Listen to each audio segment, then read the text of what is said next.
What happens when a tired black man carrying a rescued kitten becomes the target of airport staff? They humiliate him for trying to do the right thing, completely unaware of who he really is. What happened next left the entire terminal speechless. I wasn't trying to be a hero that morning. I just wanted to get home. Me and this half-pound furball that wouldn't stop purring like a broken engine. The terminal was half empty, but the tension, thick enough to slice with a TSA badge. Now let me set the scene right. I'm Thomas Blake, 56, veteran, tax-paying, quiet. The kind of man who always says, sir and ma'am, even when folks don't deserve it. And that morning, I was wearing my best jacket, carrying a tiny injured kitten in a soft-sided pet carrier that looked like it had seen better days. I wasn't trying to impress nobody, just doing the decent thing. 3 days earlier, I'd found this kitten limping near a wrecked house in Baton Rouge after the storm. Eyes barely open, little ribs sticking out. You ever held something that small and heard it cry? It changes you. So I cleaned him up, paid a vet cash, to patch him up, and now we were flying home, or so I thought. I walked up to the check-in desk, boarding pass ready, papers in hand, and nodded at the young woman behind the counter. Blonde hair, sharp nails, the type that types slow but judges fast. She didn't smile, not even pretend, just gave me that look. You know the one? That quiet little scan where you can feel the assumptions crawling across your skin. Her eyes slid down to the carrier. What's that? My kitten. I have the vet clearance right here. Carrier's approved. He's been through a lot. She took the paper like I handed her a used tissue. Didn't even glance at it. Instead, she leaned back, looked me square in the face and said, Sir, this carrier doesn't meet our visual standards. It's not the type our airline accepts. And emotional animals? That's not our policy. I blinked. Ma'am, this isn't an emotional support animal. This is a living, breathing, hurt kitten that the vet cleared for transport. He's stable. I've flown with pets before. She raised an eyebrow, smirked, and clicked something on her screen like she was typing my name into the problem list. That's your opinion, but I'm telling you, my policy says otherwise. Now let me pause here. It wasn't just her tone. It was the slow venom in her voice, like she was enjoying the power trip. Like my presence, my skin, my voice, my kindness, somehow annoyed her more than a drunk at 2 a.m. flight. I stayed calm. That's what I do. Can I speak to your supervisor? She leaned closer, dropped her voice to a whisper, only loud enough for me to hear. You already are. Oh, okay, so that's how it was going to be. Then it escalated. Security to gate 7. We've got a non-compliant passenger with an animal. And just like that, they treated me like I was smuggling something other than love in a zipper case. 2 officers, one looking bored, the other looking like he trained on a power fantasy, appeared. Sir, we're going to need to search your bags and take the animal for inspection. For what reason? No reason we're required to disclose. It's policy. Policy? That's the word they use when they don't want to say, because we don't like the way you look, sound, or exist. They made me take off my shoes, belt, open everything. They walked off with my kitten for a few minutes. The poor thing was crying, confused, scared. Just like I was inside, but I didn't show it. Not yet. I looked around. Not one person stepped in. A few glanced over, saw what was happening, and went right back to scrolling through their phones. Business as usual. But one kid couldn't have been older than 20, recorded, quiet, thoughtful. He didn't say a word, but his eyes said, I see you. And I saw him too. They made me sit down for questioning, whatever that meant. Asked me if the kitten was really mine, if the paperwork was authentic, if I had any history of confrontation. I almost laughed, but I didn't. My hands were folded. My back was straight. But my chest was on fire. Not with fear, with insult. I had been kind. I had followed every rule. I had brought a rescue animal back to safety, and they treated me like I was dangerous just for daring to walk through the door like I belonged. That was my crime. walking through the door like I belonged. What happened next changed everything. You won't want to miss how this story unfolds. Now, let me tell you something. There's a moment, a very specific moment, when a man who's been quiet for too long reaches his edge. It ain't loud, it ain't dramatic, but when it happens, it shifts the air. For me, that moment came when they brought my kitten back. He was shaking. And I'm not talking about some nervous twitch. I mean trembling like a leaf in a thunderstorm. His little paw, the one the vet stitched up with so much care, was bent at a weird angle, like somebody hadn't handled him right. I looked down at him, then looked up. The officer handed me the carrier without even looking me in the eye. "Inspection complete," he said.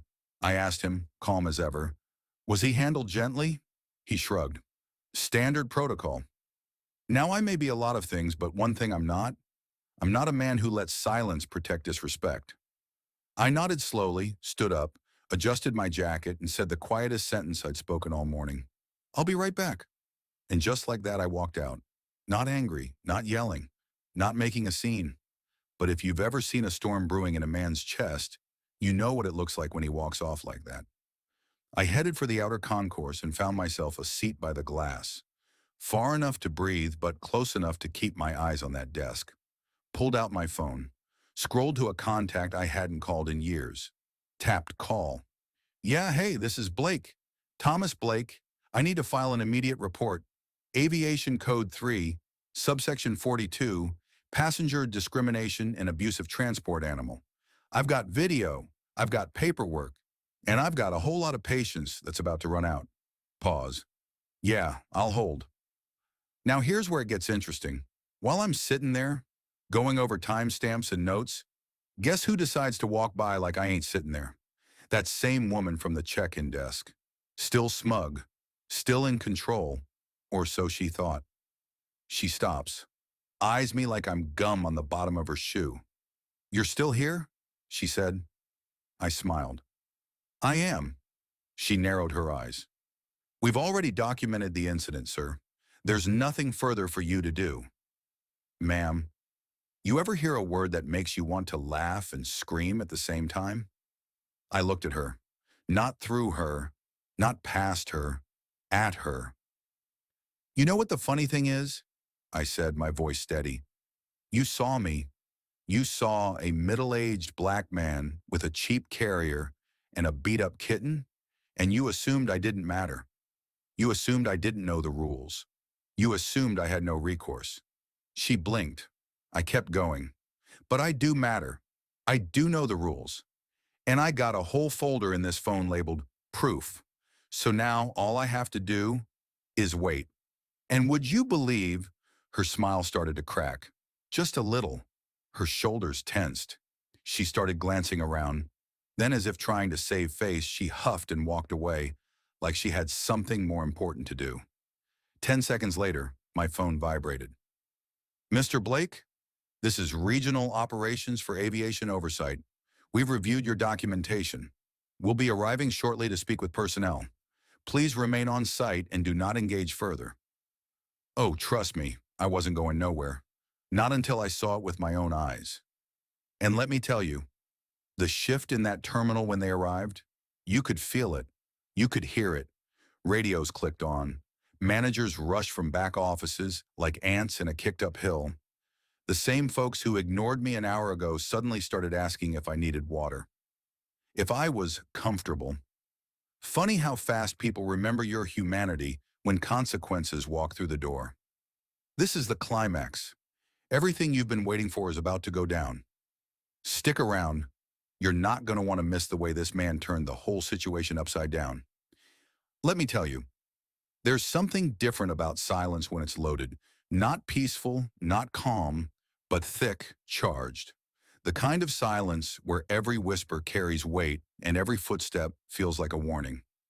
That's exactly what settled over Gate 7 when 3 suits stepped off that escalator like they owned the place.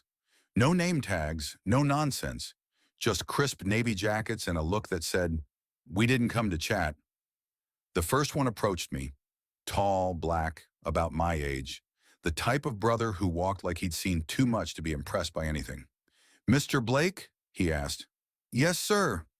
You filed the report? I sure did. You still got the video? Full HD with audio. He nodded once, didn't blink. Follow me. Now let me break this down for you, because what happened next wasn't just paperwork. It wasn't just handling a situation.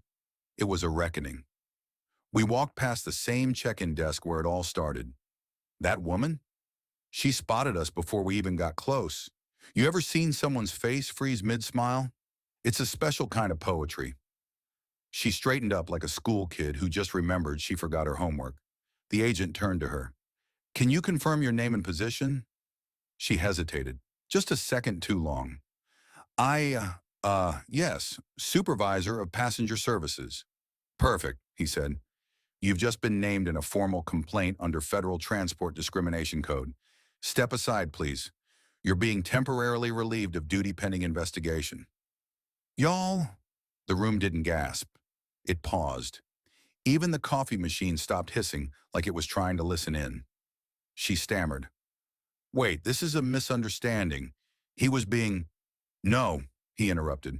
He was following procedure. You were not. One of the other agents pulled out a clipboard.